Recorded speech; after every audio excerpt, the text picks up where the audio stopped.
시청자 여러분 안녕하십니까? 뉴스 현장 시작합니다. 공수처의 체포영장 집행이 무산된 뒤 주말인 오늘 한남동 관저 앞에선 찬반 집회가 계속되고 있습니다.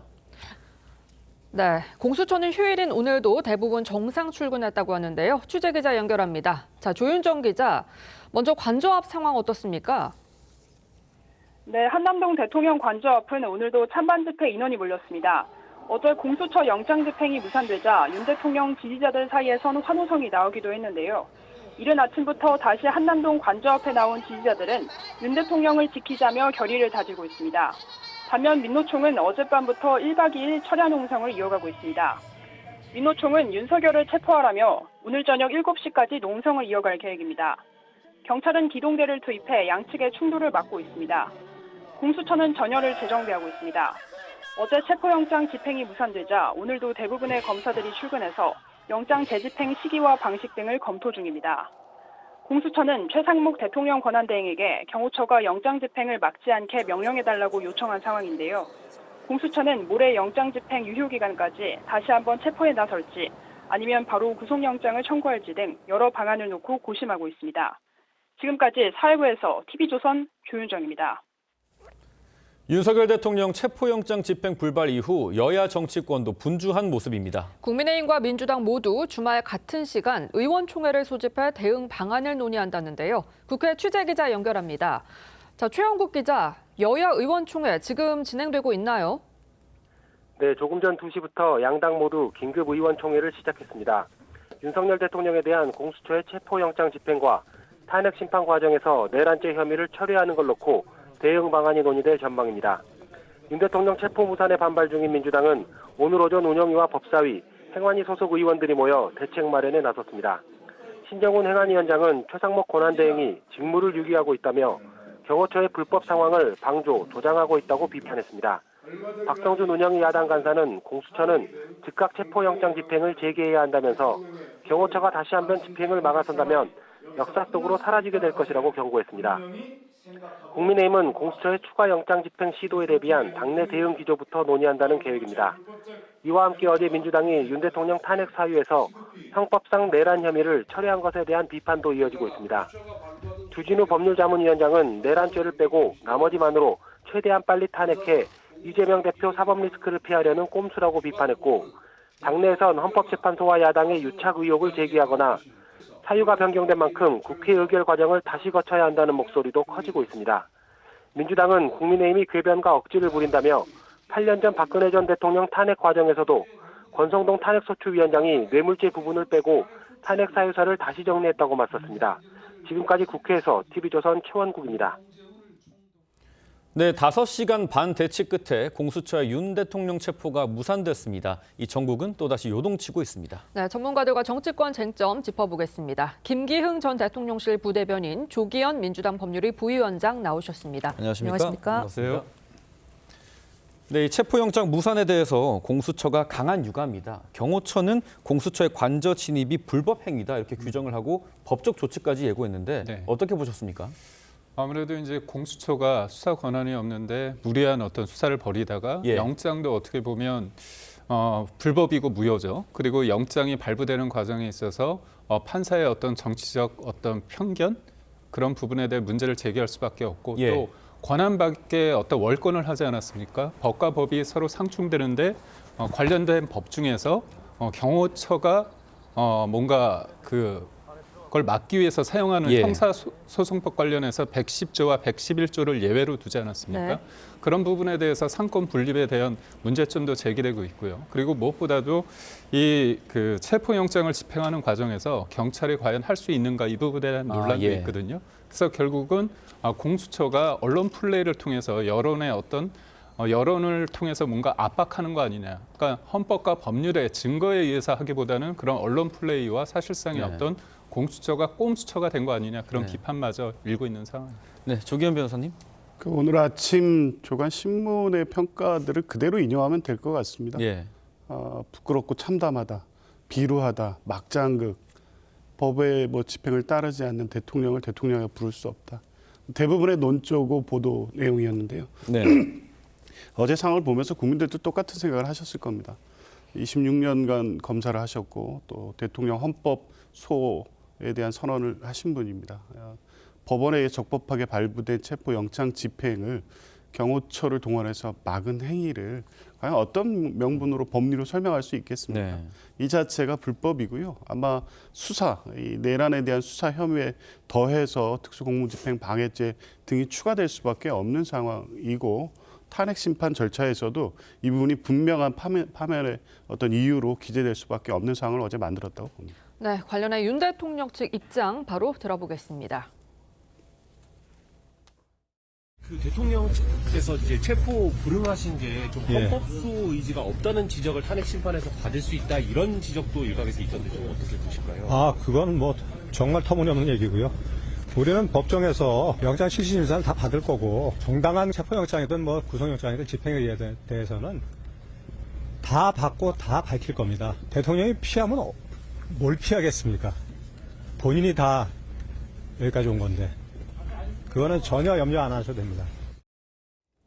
네, 이 체포영장에는요, 군사상, 공무상 비밀을 이유로 영장 집행 막을 수 있다라는 이 형사소송법 적용을 예외로 한다고 적시를 했는데 윤 대통령 측 변호사는 형사소송법을 근거로 해서 이의 신청을 제기를 했어요. 이 논쟁 어떻게 보십니까? 뭐 일단 체포영장 집행에 대한 이의 신청이라는 건 형사소송법상에 없고요. 예.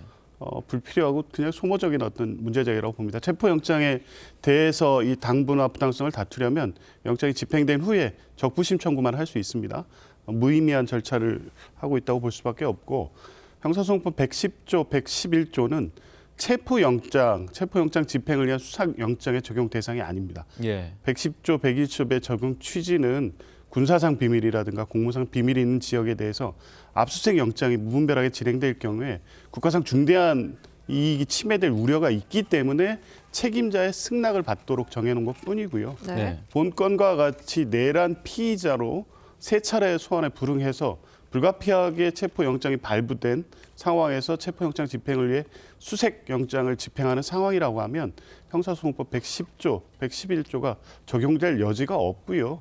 재판부, 그러니까 영장전담 판사는 이 부분을 명확하게 하기 위해서 선언적으로 기재해 놓은 것뿐이지 이 영장전담 판사가 새로운 권한을 법률 해석을 통해서 부여한 게 아니기 때문에 그러한 국민의힘이나 대통령 측의 주장은 법리적으로 성립될 수 없는 주장입니다.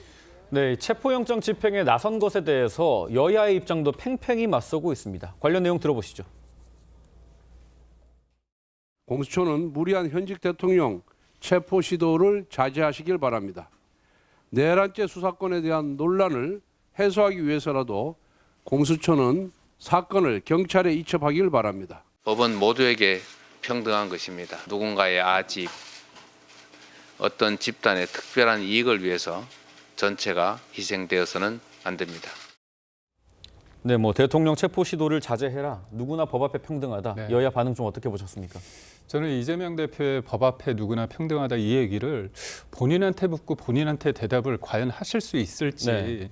굉장히 제가 뭐 이런 표현이 좀 과할 수는 있지만 굉장히 얼굴이 두터우신 것 같습니다. 네. 그러니까 누가 보더라도 그러니까 저는 그래요. 대통령에 대한 헌재 심리 그다음에 어떤 수사는 진행되고 있습니다. 그렇다면 본인의 재판 관련해서 1심에서 유죄가 나온 부분이 있지 않습니까? 예. 대통령은 지금 헌재에서 심리받고 있는 초반입니다. 그리고 수사 단계입니다. 하지만 본인은 검찰에서 기소를 당해서 재판을 받고 있고 1심에서 유죄까지 받았는데 2심 관련해가지고 지금 침대 축구의 전형을 보고 계시지 않습니까? 그렇다면 본인이 얘기했던 법 앞에 평등하던 거 본인은 예외적인 상황인 건지 저는 묻고 싶고 있고요. 무엇보다도 이 지금 여러 가지의 어떤 탄핵 상황과 그다음에 본인의 어떤 재판 과정은 온전하게 하나만 딱 보고 있을 수 없는 상황이 됐다는 거는 국민들이 다 알고 있습니다. 그렇다면 본인이 그렇게 떳떳하고 그다음에 대통령에 대해서 강하게 비판하고 싶다면 본인의 처신에 대해서 본인의 입장에 대해서 떳떳하게 그렇게 받는 게 모든 사람들이 법 앞에 평등하다는 그 원론적인 얘기가 힘을 갖는 거지 본인의 삶의 궤적은 전혀 그렇지 않은데도 입으로만 그렇게 얘기한다면 그거는 어떻게 보면 입을 그렇게 함으로써 더 본인이 비판을 받는 형국을 맞이할 수밖에 없다고 봅니다. 네, 그런데 사실 경호처 저항이 충분히 예상이 됐던 상황이잖아요. 너무 공수처가 준비 없이 영장 집행 나선 거 아니냐, 너무 빨리 포기한 거 아니냐 이런 지적도 있거든요. 그러니까 이제 그 어느 정도 대비하고 준비를 한 건지는 모르겠습니다만 네. 틀림없이 이 경호처가 물리적으로 저지할 가능성이 높다는 게 예측이 됐다고 하면 동원되는 특수단 경력이나 일부를 확대해서 반드시 집행을 완료하겠다는 의지를 좀 보였어야 되는데 그런 부분에 대한 좀 부족함은 있었던 것으로 보입니다. 근데 이제 공관촌 출입부터 해서 실제 대통령 관저 앞까지 사실은 3단계에 걸쳐서 저지선을 구축할 정도로 그렇게까지 나올 것까지는 예측하지 못했을 것으로 보여지고요. 네. 근데 어쨌든 뭐 1차 집행이 되지 않은 것 자체는 공수처의 준비 부족을 지적하지 않을 수는 없는데 그 과정에서 이제 확인된 사실을 토대로 해서 경호처장이나 또 경호차장의 지시로 경호처 요원들이 이 공무집행 방해에 나선 행위에 대해서 법적 조치도 이미 공표해 놓은 상태이기 때문에 이후 2차 집행 과정에서는 이제 그런 부분에 대한 충분한 대비를 하면서도 물리적 충돌 가능성을 최소화한 가운데 실제 집행이 완료될 수 있는 준비를 해야 될 것으로 봅니다. 네, 영장 시효 만료가 6일이지 않습니까? 네. 공수처가 주말 사이에 좀 재집행을 나설 수도 있다 이런 전망이 나옵니다. 근데 이 영장 집행이 물리적 충돌도 우려되고 좀 쉽지 않을 거다라는 전망도 있는데 어떻게 보십니까? 아무래도 내일 가능성이 좀 커 보입니다. 예. 아무래도 6일은 마지막 날이라 그때 하기는 쉽지 않을 거고 공수처 입장에서 야당의 눈치를 좀 보고 있는 것 같아요. 그렇다면 내일 아마 최선을 다해서 할 겁니다. 근데 이게 물리적인 충돌을 넘어서 법과 법이 지금 상충되고 있는 거 아닙니까? 네. 다 공권력과 공권력이 지금 충돌하는 상황인데 법이 명쾌하지 않아요. 그러다 보니까 영장 전담 판사가 본인의 어떤 월권을 통해서 관련된 법안 관련해서 예외적으로 한 거 아닙니까? 네. 법과 법이 상충됐을 때 그거는 헌재의 어떤 권한이지 않습니까? 근데 본인이 그걸 했다는 거죠. 결국은 뭐냐면 경호처가 관련법을 가지고 막을 수밖에 없고 그거에 대해서 문제가 없기 때문에 네. 본인이 무리하게 그걸 예외적으로 법을 적용하지 못하도록 한 겁니다. 그러니까 네. 앞으로의 어떤 대치 국면에 있을 때도 그게 힘 대 힘이 아니라 법을 근거로 다 움직이는 거 아닙니까? 그리고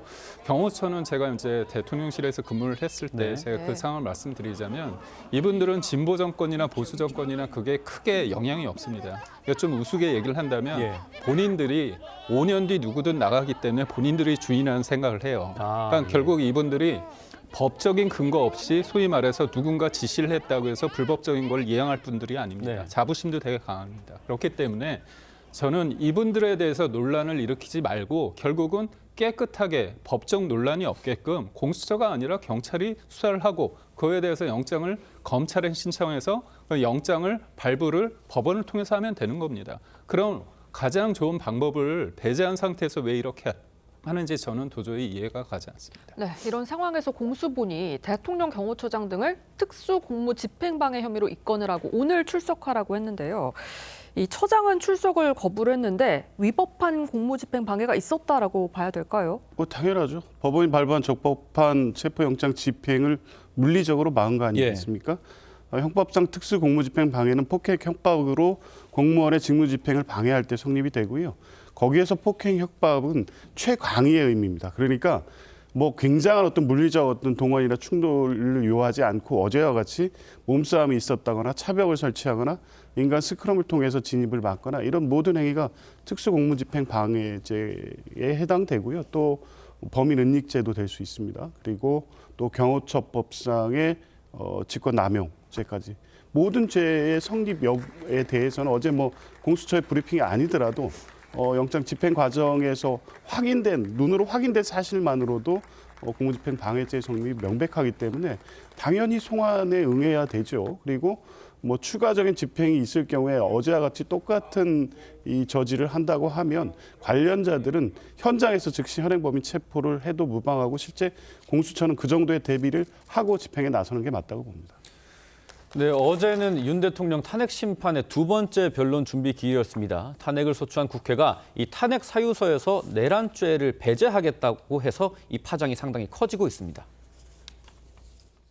자칫 이 헌법재판이 형법 위반 여부에 그 매몰되는 것을 방지하기 위해서 내란죄, 직권남용죄, 특수공무집행방해 등 형법상의 범죄에 해당한다는 주장은 철회한다는 그런 취지신가요? 사실상 철회한다는 주장입니다.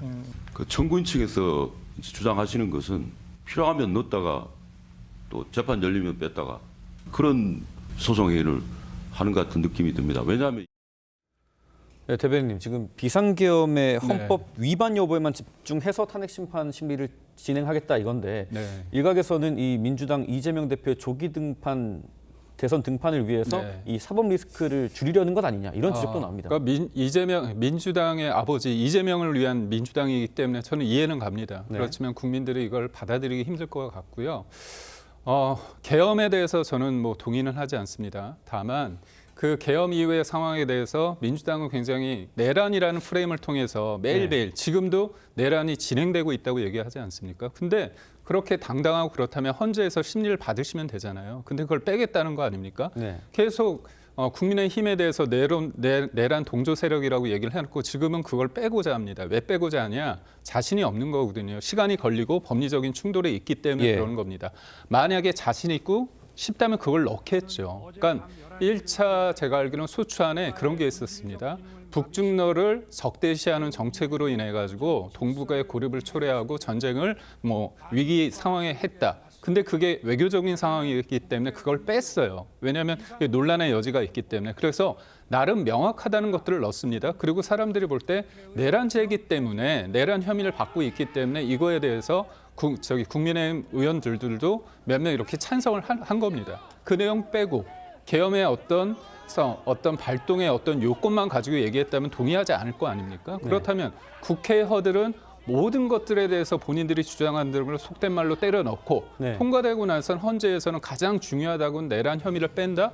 이거는 제가 볼 때 탄핵 소추가 무효가 될 수밖에 없고요. 헌재에서 각하해야 됩니다. 그리고 재의결해야 된다고 저는 봅니다. 네, 조기현 변호사님. 국민의힘 측에서 이런 이 주장을 하거나 비판을 하려면요. 2017년 이 박근혜 대통령 탄핵 심판 때 권성동 대표가 소추단 단장으로 했던 발언을 다시 한번 검토하셔야 됩니다. 그때 뭐라고 했냐면 1월 2일 날 정식 변론이 시작됐는데요. 1월 19일 날 권성동 대표는 언론을 상대로 해서 탄핵 사유를 새롭게 정리해서 제출할 예정이다. 사실관계는 그대로 유지하되 법률적 평가에서 무슨 범죄가 된다는 부분을 제외하고 그러한 행위가 헌법상 어떤 원칙 위반인지를 중심으로 다시 정리해서 제출하겠다. 그렇게 제출해서 헌법재판이 진행됐고요. 당시에 문제가 됐던 뇌물 또 직권남용에 대한 판단들이 어떤 헌법의 원칙에 위배되는지에 대한 판단이 이루어졌고 그걸 가지고 파면 결정이 이루어졌습니다. 어제 이 국회 소추단에서 밝힌 입장은 이 얘기를 그대로 반복한 겁니다. 아무 문제가 없고요. 내란죄를 빼지 않습니다. 뺀다고 얘기하는 건 지금 사실관계를 왜곡하는 거고요. 내란죄 탄핵 사유에는 그대로 들어갔는데 내란죄가 형법상 범죄가 성립한다는 주장은 철회하고 내란죄가 어떤 부분에서 지금 헌법상 원칙을 위배했는지 주장을 하겠다는 2017년 1월 19일 권성동 대표의 주장을 그대로 반복한 거다. 이렇게 보시면 됩니다. 네, 그런데 이렇게 내란죄를 빼고 비상계엄 헌법 위반 여부에만 집중을 하면 이제 탄핵 심판 심리 얼마나 속도가 빨라지게 되는 건가요? 그러니까 볼 때 내란이라는 게 개인 범죄가 아니지 않습니까? 내란이라고 얘기를 했기 때문에 관련돼서 집단 범죄이기 때문에 여러 사람들에 대한 얘기를 들을 수밖에 없어요. 그렇다면 대통령의 입장이 있을 거고 지금 관련된 분들의 어떤 진술이 필요한 거 아닙니까? 그런 시간이 많이 걸리겠죠. 그런 부분에 있어서 민주당이 우려를 표한 겁니다. 그래서 전략상 이 부분을 좀 빼고 가자 그렇게 얘기한 것 같은데 저는 그렇습니다. 뭐냐면 대통령이란 거는 선거를 통해서 사람들이 대통령으로 뽑아지는 어떤 민주적인 어떤 과정을 거친 겁니다. 그런데 탄핵이란 거는 그런 민주적인 절차를 가진 대통령을 파면시키는 거거든요. 저는 헌재가 그 이상민 그 행안부 장관 관련해서 탄핵을 기각했을 때 걸린 시간이 6개월 정도 됐습니다. 더도 말고 아니 행정부 그러니까 한 명의 장관을 탄핵시키는 데도 있어서 탄핵을 거부하는 데서 기각하는 데도 6개월 걸리는데 대통령에 대해서 직무정지를 넘어서 탄핵시키는 데 있어서 이게 과연 짧아질 수 있을까요? 누군가의 어떤 편의를 위해서 법의 잣대가 달라지면 안 되고요. 헌재의 시간이 제깍제깍 가는 것과 동시에 대법원의 시각도 제깍제깍 가야 된다 봅니다. 네, 언급해 주셨습니다만 이 내란죄가 형사소송이 아닌 헌법재판이기 때문에 이 내란죄에 형법상 내란죄에 해당한다는 주장은 철회한다. 이게 좀 야권과 국회의 논리인데 윤 대통령 측과 국민의힘에서는 탄핵 심판은 내란죄 성립을 토대로 했기 때문에 내란죄가 성립이 안 되면 탄핵 소추가 잘못됐다 이런 주장을 합니다. 어떻게 보십니까? 그렇지 않습니다. 첫 번째의 탄핵 사유는 헌법 77조의 비상계엄의 실체적, 절차적 요건 위배입니다. 네. 헌법 위반이고요. 당연히 개헌법 위반이 핵심적인 탄핵 사유입니다. 당연히 전시사변 그에 준하는 중대 사태가 아님에도 불구하고 비상계엄을 선포한 것, 그리고 비상계엄을 선포하면서 국무회의 부서라든가 뭐 여러 가지 절차적 위헌 사유가 있는 거고요. 이건 네. 헌법 77조 위배가 분명하기 때문에 이 하나만으로도 탄핵이 저는 가능하다고 봅니다. 근데 그것이 구성하는 행위가 실제 국헌문란의 내란죄를 구성한다는 건 수사를 통해서 지금 밝혀지고 있고요. 굳이 이 형사 절차에서 내란죄 유무죄의 판단은 이루어지고 있기 때문에 관련된 수사 자료를 통해서 내란 혐의, 즉 국헌문란, 국회를 계엄군을 통해서 장악하려고 했던 부분, 선관위와 계엄군을 투입해서 서버로 확보하고 불법 선거, 선거 부정선거 의혹을 기정사실화하기 위해서 마련됐던 여러 가지 기획들, 예. 이런 내용들이 지금 수사된 내용만으로 이 내란죄의 어떤 헌법원칙 위반에 대한 판단을 분명히 가능하기 때문에 지금 헌법재판소가 2월 초까지 이 공지한 기일, 그러니까 주 2회 기일씩 진행하는 것은 다른 어떤 탄핵 사건과 분명히 다르고 신속한 결정을 요한다는 것을 알기 때문입니다. 다른 대통령 탄핵 사건이 60일 내지 90일 걸린 것도 다른 사건에 우선해서 이 국가적 불안정성을 빨리 해소해야 되기 때문에 최우선적으로 처리하기 때문에 짧아질 수 있는 것이고, 특히 이번 사건은 박근혜 대통령 탄핵 사건보다 쟁점, 탄핵 자유가 너무 명백하고 분명하고 특별한 이슈가 없기 때문에 이번에 이 국회 측에서 청구한 수사 자료가 도착하고 관련돼서 명백하게 탄핵 사유를 이루는 증거들이 제출이 되면 신속한 결정이 이루어질 수 있을 것으로 봅니다. 네, 말씀하신 것처럼 이 헌법재판소는 탄핵 사유를 본격적으로 다투게 될 첫 변론기일 14일로 정했고요. 5차례 변론기일을 미리 통지를 했습니다. 이것도 좀 속도를 내겠다는 의지로 볼 수 있을까요? 추후에 어떻게 얘기가 나오냐에 따라 달라질 수는 있다고 보는데요. 예. 저는 무엇보다도 지금 야당의 어떤 전략에 어떤 패착이 있다고 봅니다. 첫 번째 뭐냐면 계엄을 선포할 수 있는 권한은 제3자가 할 수 있는 게 아니라 대통령입니다. 그리고 그 상황에 대해서 인식이 지금의 이재명의 민주당이 있기 때문에 가능했습니다. 제가 20년 가까이 기자 생활을 했지만 29번의 탄핵과 특검 20여 차례 특검, 기승전 특검, 이게 사실상 한 개인에 대한 탄핵이 아니라 사정기관, 서울중앙지검, 그다음에 감사원, 기타 등등에서 무력화되지 않았습니까? 이거에 대한 인식이 대통령이 생각을 하는 거죠. 국가 비상사태에 대한 인식은 그러니까 이재명 대표가 하는 게 아닙니다. 그렇다면 그 절차적 하자가 있는 여부는 따져야 되기 때문에 비상계엄이란 게 우리가 좀 생경하죠. 하지만 이거는 민주당이 얘기하는 것처럼 그 권한에 있는 탄핵을 무소불위에 그렇게 남발을 했기 때문에 이 상황에서 과연 국회 해산권도 없고 거부권만 가지고는 균형 있게 갈 수 없는 부분의 입장에서 한 거고, 저는 여기에서 하나 말씀드리고 싶은 건 헌재가 본인의 어떤 책무를 이행하지 않았습니다. 그 수많은 탄핵에 대해서 빨리빨리 가부 결정을 해줬어야죠.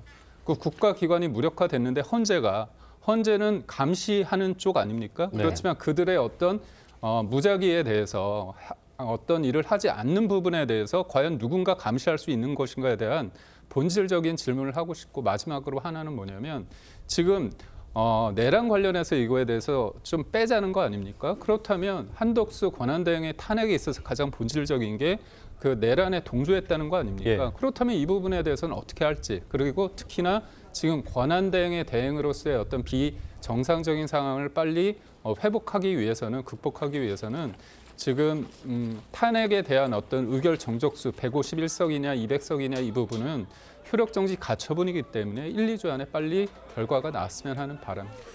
네, 헌재법상 탄핵 심판 당사자인 윤 대통령 첫 변론기일에 직접 출석해야 하는데 모습을 드러낼지가 지금 관심입니다. 일주일에 2차례씩 기일을 잡았거든요. 좀 어떻게 대응할 거라고 보십니까? 글쎄요, 지금까지 입장을 볼 때는 윤석열 대통령이 직접 출석해서 입장을 밝히겠다는 의지는 있을 수 있을 것 같습니다. 그런데 제가 볼 때 이 대리인단이 합리적 판단을 하면 막아주는 게 도움이 될 겁니다. 지금까지 대국민 당원을 통해서 밝히는 입장이라든가 이번에 12월 3일에 비상계엄 내란 관련된 대통령의 지금까지 유지되는 입장을 보면 헌법재판소의 그 입장을 그대로 가지고 변론을 했을 경우에 파면 결정을 재촉하는 결과로 이어질 수밖에 예. 없습니다. 이제 그런 점을 충분히 고려한다면 뭐 나와야 되고 나올 수는 있습니다만 그게 실제 이 결정에서 도움이 될지에 대한 판단은 아마 내부에서 하지 않을까 싶습니다. 네, 지금까지 정치권 쟁점 짚어봤습니다. 두 분 말씀 감사합니다. 감사합니다.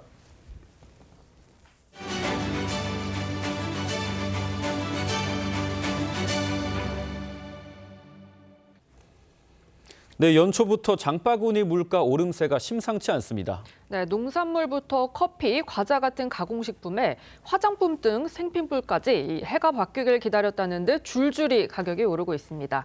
윤우리 기자가 마트를 돌아봤습니다.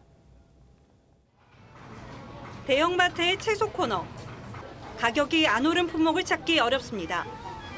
당근과 무는 지난해 대비 80%, 시금치는 20% 가까이 올랐습니다. 고기는 둘째치고 과일이랑 야채가 너무 비싸서 장보기가 무서워요. 걱정은 신선식품에서 그치지 않습니다. 지난해 가격을 올린 한 치킨 프랜차이즈는 1년도 안 돼 가격을 최대 1,000원 또 올렸고 과자와 커피에 이어 이유식 업체도 4년 만에 가격을 올렸습니다. 화장품 업체들도 해가 바뀌자마자 일제히 가격 인상에 나섰습니다. 가격표를 보니까 가격이 다 하나같이 다 올라가지고 무엇을 사야 될지 명절도 다가오는데 물가는 올라가서 걱정입니다. 환율 불안으로 원자재 가격 압력이 높아진 데다 탄핵 정국으로 정부가 물가에 손쓸 여력도 부족해 추가적인 가격 인상 러시가 우려되는 상황입니다. 정부는 일단 설 관련 물가 관리에 집중한다는 계획입니다. 네, 액수도 그렇고 품목도 아마 역대 최대로 지금 검토를 하고 있습니다. 늦어도 다음 주 중에는 대책을 확정을 해서 정부는 지난해 590억 원보다 더 많은 재정을 투입해 농축수산물 40% 할인 지원 등을 준비하고 있는 것으로 전해졌습니다. TV조선 윤우리입니다.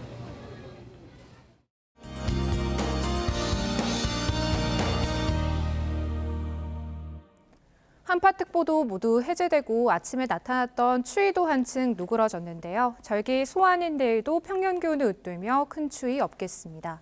오늘 전국 하늘 대체로 맑은 가운데 동해안은 건조특보가 지속되고 있습니다. 안전한 주말을 위해 불조심해 주셔야겠고요. 내일은 전국 대부분 지역에 눈과 비가 내리며 건조특보가 일부 해제되는 곳이 있겠습니다. 다만 경기와 강원에 무겁고 많은 눈이 내려 쌓일 수 있는 만큼 대비 잘 해주셔야겠습니다. 내일 아침 기온은 서울이 0도, 강릉 1도, 여수 2도로 오늘보다 높겠습니다. 낮 기온은 서울이 6도, 남부지방은 10도 안팎까지 오르겠습니다. 내일 수도권과 강원, 충남과 제주에 내리는 눈과 비는 모레 아침까지 이어지겠습니다. 날씨였습니다.